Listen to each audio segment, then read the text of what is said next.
How do? Happy Tuesday to you. Hey, today I want to talk to you about a little device known as a healing stick.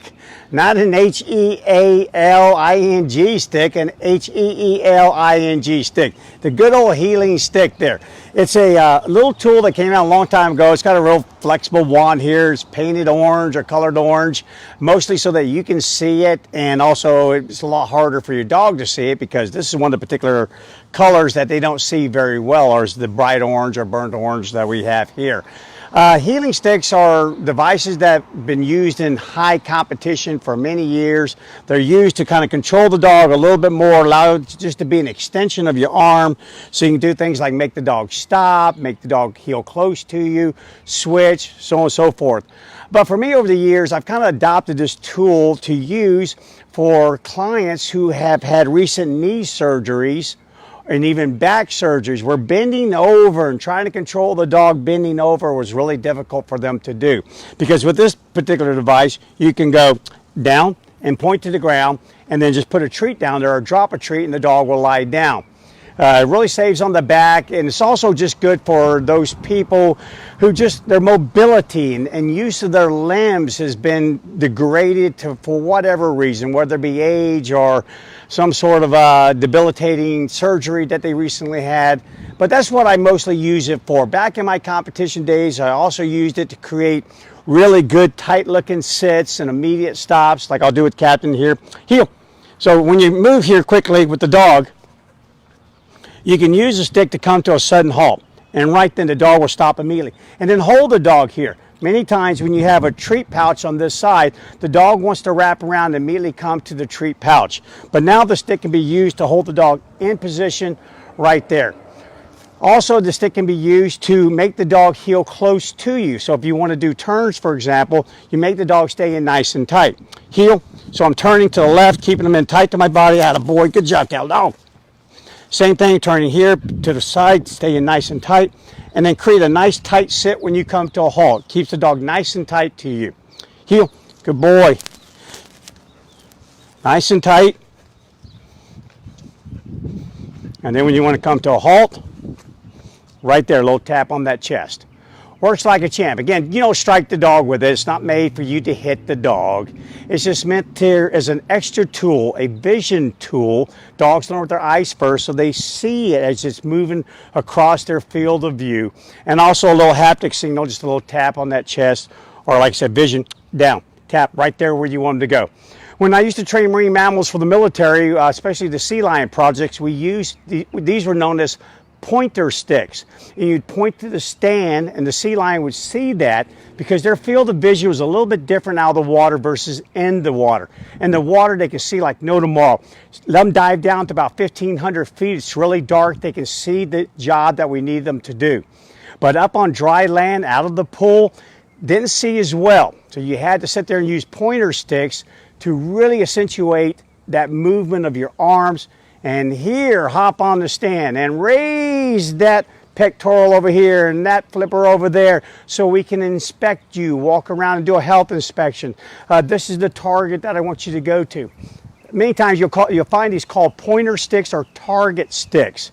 But you can make your own, and you can also just buy them online. I'll drop down, one thing about doing these Facebook Lives is you can't put it on there ahead of time. So that being said, as soon as this video is over, Evan and I will drop down on the thread some links to where you can pick up one. But they're really useful tools. You can just kind of use your imagination, but more than anything, it's just an extension of that arm of yours, the left arm, the right arm. I can also use it for switch. It's wonderful. Let me show you a switch here. Heel. So we're moving along. Okay, with switch, I trade the leash, switch, a little tap over there, the dog switches. And now I can actually use the stick to hold the dog in position on the right side. And then when I want him to switch back, switch, a little tap on that side there, and there we go. If he starts getting out ahead of me too much, again, I can guide him. Back a little bit, there you go, buddy. Back a little bit there. Good, for those dogs that get super excited, good. Keep them under control. It's just a great tool for under control. Now on the switch, you got to practice that a little bit because you got a leash in your hand. It's a lot better when the dog's off leash, but when it's in your hand, stick's in right hand, leash is in left, you got to do a little bit of moving around here. Move stick to the left, move leash to the right. Tap dog to on the left side over here. They switch sides. Immediately put it behind your body. Heel, switch. So right there, I hold it right there to keep Captain on that side a little bit there. See him want to go back? So again, a little tap of the stick keeps him right over there, right over there. And then, same thing, switch. Good boy, right on that side there. If he's getting too far away from me, bring it in, buddy, a little bit closer. There you go, good job. Guide him around, guide around, guide around. Coming to a halt. Great for wait, great for stay, because now you can move away from the dog, hold the dog in position there. Dog starts to move, no. Good. Down, very good. All right, and one word of caution is before you start using a heeling stick with your dog, make sure your dog doesn't have any sort of fear, any sort of association with a stick of any sort.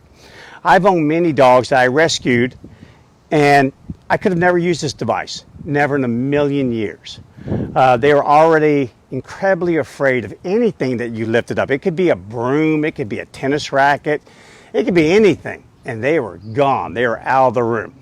Dogs like that, I had to really, really work with them, and then it just became a matter of pick battles big enough to matter, small enough to win. That just wasn't a battle big enough to pick at that time, to use a heeling stick in training.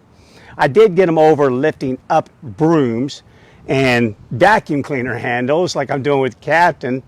Yeah, I did, because those you see common in everyday life, but not a heeling stick. This is more of a little luxury tool. It really helps a lot of people, again, that are handicapped to a certain degree, and it helps a lot of people who just want a little bit more precision work, a little bit more work, a little bit more of a sudden stop right there. Hey, don't be wrapping around me. Don't stop out in the street. We're stopping right here.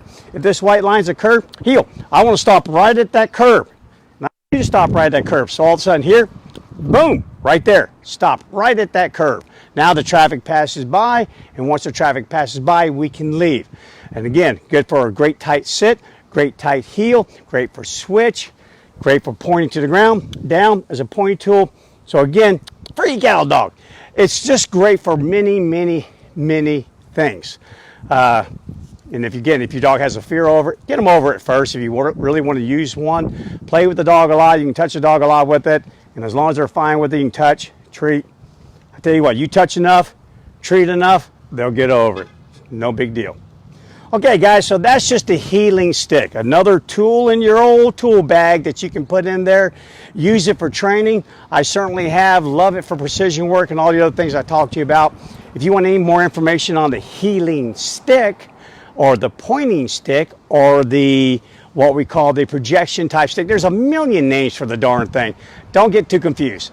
Use it if you need to. Just another great tool that's just to add to your bag. Okay, guys, tomorrow I'll be showing you a couple new behaviors that I've never shown before on Facebook Live, things that we use for service dogs and things that you can use for your dogs to get them to pay a little bit more attention to you and to do a behavior called the finish. The finish. What do you do after your dog comes to you? Now he's sitting right here, but you need to go that way. What do you do about that? Who gets out of whose way? So I'll be showing that over the next couple of days, so make sure you tune in for that. And if you have any questions, send them to me. Bryan with the Y at tamingthewild.com. Found this information beneficial, please share it. And again, we'll be putting a link as to where you can find some of these heeling sticks. They're all over the darn place. Different sizes, different materials, different colors even. Take your pick. We'll see you guys tomorrow. Cattle dog, you did great, buddy. Free, buddy. Attaboy. Good job, cattle dog. There you go. Good job.